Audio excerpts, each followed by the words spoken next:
You're listening to Eureka on Monocle Radio, brought to you by the team behind The Entrepreneurs, the show all about inspiring people, innovative companies, and fresh ideas in global business. I'm Tom Edwards. Gaëtan Gaye is the founder of Alpagota, an elevated eyewear care brand from Antwerp. With a background in fine watchmaking, Gaëtan launched Alpagota last October after spotting a gap in the €130 billion eyewear market, where cleaning products represent just 1% of revenue. Since then, the brand has been growing, and rapidly, across Europe and Asia, bringing a fresh approach to eyewear maintenance.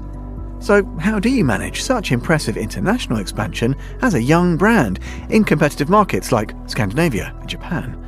Well, Gaëtan hopped on the Eurostar from Belgium to join me here at Midori House and tell me more. We've had quite a few eyewear entrepreneurs on our programme, but one of the things I think we often, and as a spectacles wearer myself, that we don't talk about enough, I don't think, is taking care of these things. They're on your face all day long. We often talk about the glasses themselves, but we don't talk about taking care. Is that... Well, I don't know. Is that a problem? Do not enough people pay enough attention? Yeah, indeed, it is a problem. Well, I wear as well, spectacles every day, every minute of the day, except when I'm sleeping. And the thing with that is that they relentlessly get dirty. And what people don't realize is that you get a blurred vision, and it's more of even a health issue in a way, having blurred vision, because you wear glasses in order to see well, and then suddenly you don't see that well. So that's why, for me, it was something that I needed myself. And I was not very enthusiastic about the product that were available on the market in order to care or to clean, because right now what I thought is that the current products available right now are more cleaning products. And here, what we're trying to do is an eyewear care. So it's really about caring. And once again, it's because it's about the result is about your vision. So it's not so much about the cleanness of your glasses or lenses, but more about the result, which is like proper vision, crystal clear vision, hopefully. Now, aside from the significant qualification of being a wearer of glasses, what's your qualification, Gaëtan? Why on earth did you get involved in this? Take us a few steps back to the start of the journey, if you like. Yeah, the start of well, I'm not at all in the industry, from the industry. My background is actually in fine watchmaking, so something totally different. Though it's about details. In fine watchmaking, it's all about details. It's all about the experience, because in fine watchmaking, we're not selling time anymore. You're selling an experience. And I took that into the eyewear industry, thinking like, okay, can we enhance the experience of the wearer? So that's how the journey started.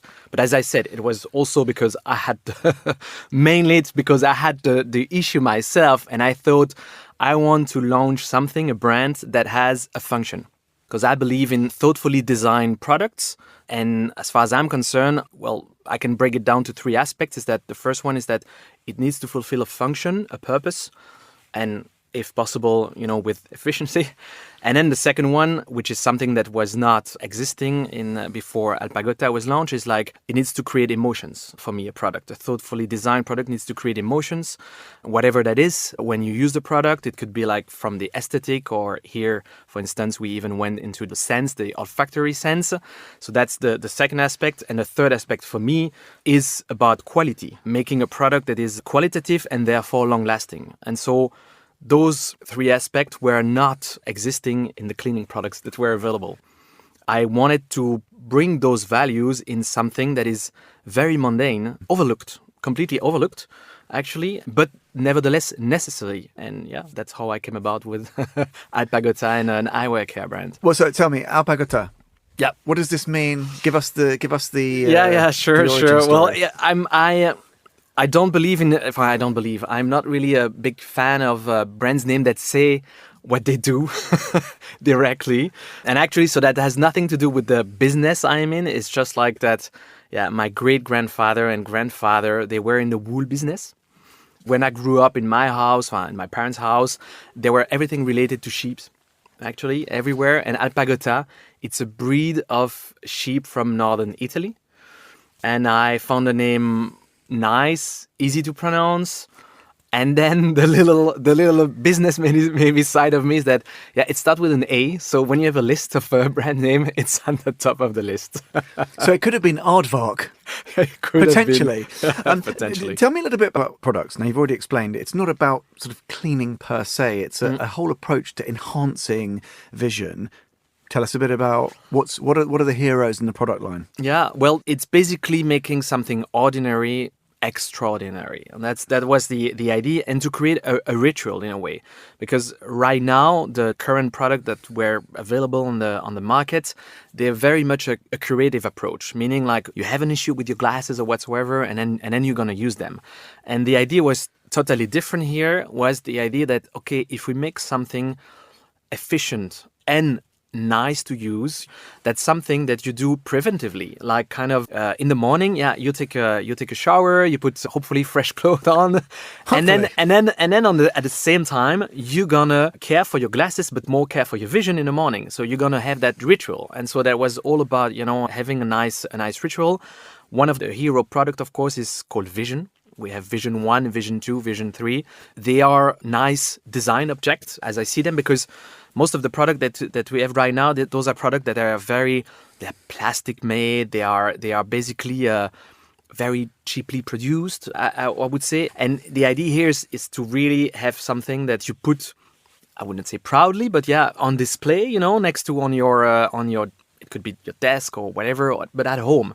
It's something that you do, on your cupboard next to your glasses. And so you see it, so you think about it. That's why we went great length to France to work with perfumer, because we wanted to have, of course, that it becomes a nice multi-sensory kind of ritual. It has nice smells as well. So that's the idea, that you look forward to do it. Tell me about at the start, because it's still it's a young business, launched right? in October last year. Yeah. So it's literally within the first 12 months. Yeah. How do you then start to, you've got the motivation, you've got this very clear idea of what you want to do, the values, but then you've got the nuts and bolts of launching a business. So how did you decide you were going to operate in terms of reaching customers? I know the growth's been very rapid and It's exciting. I know you're going into some big stores and all the rest of it, which we'll come on to. But how did you decide how that was going to actually work? Well, launching a business is very organic, and especially when you venture into something that in a way does not exist, because we are defining a new category of products as well. It was a new industry for me, so it was a lot of research, I would say, and luckily, I would say the optical industry, that we are in, well, you have fairs. So for instance, in Europe, you have one big fair, which is Silmo in Paris. That's where we launched, actually. So, it was figured out, okay, we can launch during a fair. Because indeed, to scale a bit of business, you need to know, okay, I'm doing a brand, but not a D2C brand. I rely on retailer, on wholesaler, because I strongly believe in that for the business, that it's product that you need to see, you need to touch. So we have optical stores, opticians.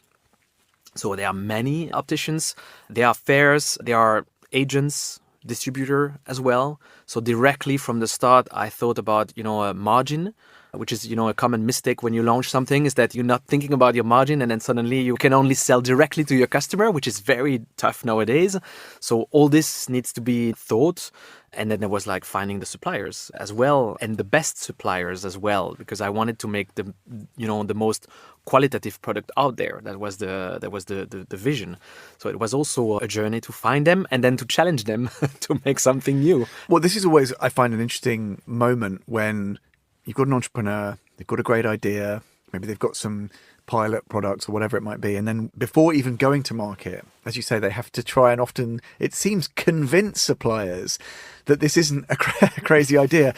Did that happen a little, or actually did people say, "Oh, it's interesting, we don't know people who are doing this"? So what were those early moments like? A bit, because I have so many different suppliers actually. So I would say that it was a bit of both. The key actually for launching as well, because I believe in thoughtfully designed product, but you need to be thoughtful also on how you're gonna launch your business, obviously. And the key for me was the MOQ.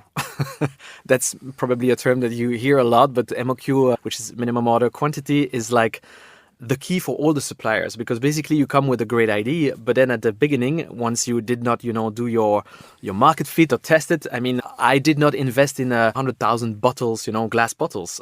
I had to find also suppliers that believe in my project and believed in doing small quantity with my design. And that was the struggle, to find the one that understand and say, okay, I see where you're going and I'm okay with playing with you.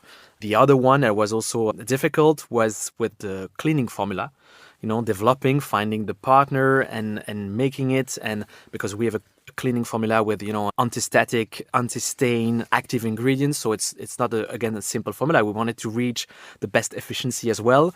And then I did a scent as well. It was a different supplier for the scent because I didn't want to have something that smells like orange or lemon. I wanted something sophisticated. So I had to go to the perfumer as well. Also, the perfumer, it was the easiest one because, they used to now a skincare product or that kind of thing. So yeah, eyewear care, why not? They were kind of keen. But once again, the key was finding the ones that were not requiring to invest heavily in stock, because at the moment, at the beginning, you just cannot. It's too much of a risk. And presumably, Gaëtan, though, part of the challenge is to bring into your business plan and your ambition growth and scale, but you have to balance that, as you say, with these small steps initially. What does that process look like? Because obviously you're in lots of markets, to my mind, pretty quickly. And I mentioned already some big department stores, and you know how important those partnerships are in terms of getting the products to reach consumers. But how do you sort of calibrate your ambitions in terms of growth? Do you sometimes have to take a second and try and pace yourself, make sure it's organic? But yes, in a way, because once again, we are in a phase where we don't want to grow. I know it's not what you hear a lot, is that everybody wants to go as fast as possible. And sometimes you're just not ready to be as fast as possible because you have some challenges that are coming in a way every day in some market. We have a distributor now in Japan, for instance. Well, in Japan, it was very different kind of regulations, that we had to face. So it resulted in a lot of delay, in a lot of back and forth with the laboratory to know, safety data sheets and that kind of stuff that takes many, many weeks, sometimes months, in order to be able then to sell the product, ultimately in that region. So it's not easy, especially because, as we said, I always wanted the brand to be international. I mean, that's a global business. That's what I want to build. And then when you launch at a fair, well, you are in a way directly global. Because, for instance, when we launched at Silmo in Paris, well, you have visitor from, in a way, all over the world. So you directly start to be international. Because it's almost like the ambition and the idea is necessarily global. Yeah. But obviously, there are constraints always. And listen, we have a deep footprint and a long history in Japan. Some administrative things don't move that quickly there, can I say it discreetly? But again, it's part of... That's the proving ground, right, for great products. Can it adapt, and can we adapt as an operator to the unique demands in these different markets? And that once you get there in a market like Japan, they will love this kind. I assume will love this kind of product. I hope as well. For me, it was like it's the first actually distributor that we sign, and I'm a big lover. I mean, with my wife, we spent our honeymoon in Japan. I mean, big lover of Japan. But also the fact that it's a cleaning product, and cleanness in their culture is part of the culture, actually, is rooted in Shintoism. So it's really part of... So I always believe that it's a product that can do very well in Japan. It's proven to be. It's still in the growing phase. Now we are still in growing phase. So step by step, I would not call yet the business, success. It takes years and years, 10 years to build a brand. So we are on a journey. The first step in a long journey. Yeah. Well, just to that point, what are you most excited about? I mean, clearly, it's exciting to talk to you so relatively early in the journey. Lots of the entrepreneurs we talked to on this program might be second, third exits business, or certainly years along the adventure. What's most exciting? Maybe I'll ask you. Yeah, well, I know that what is exciting, for instance, being here is exciting this is for me. That's a good answer. But really being here, I mean, it's really about, because it's challenging, to build a business. I mean, it's daily, sometimes struggle, and everything here. Okay, I'm here to give maybe a pink picture, but it's not always. I get some people that don't understand the vision that I'm having. But once you get the people, just before arriving here, I just got a call with a new optical stores, and they say we love it, we want to order it. Those kind of moments where you feel connected with someone that understands where you want to go. This is amazing. This is, for me, the best feeling, and I need to build on that. The eyewear business is growing as well. I mean, I'm now part of a business that is very exciting, and I come from kind of a luxury industry, And this is still, luxury industry, the eyewear business and the positioning of the brand. And it's very exciting because it's an industry that is also about health. Your lenses or frames, it's a medical device. And I love that fact. And unfortunately, well, more and more people, they need to wear glasses. Everybody has glasses as well. So the perspective is big. I mean, I have big ambitions. That was Gaëtan Gaye, the founder of Alpagota, and you can learn more about the business by heading to alpagota.com. And that's all for this episode of Eureka. We'll be back at the same time next week. Do look out for The Entrepreneurs, which is available every Wednesday.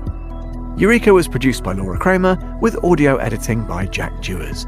You can listen again and find out more at monocle.com. That's where you can join the club and subscribe to Monocle magazine to read more about better businesses every month. As always, you can also follow us and catch up with the archive via your preferred podcast platform. If you'd like to get in touch with the team, do email Laura. She's on lrk@monocle.com. I'm Tom Edwards. Goodbye, and thanks for listening to Eureka.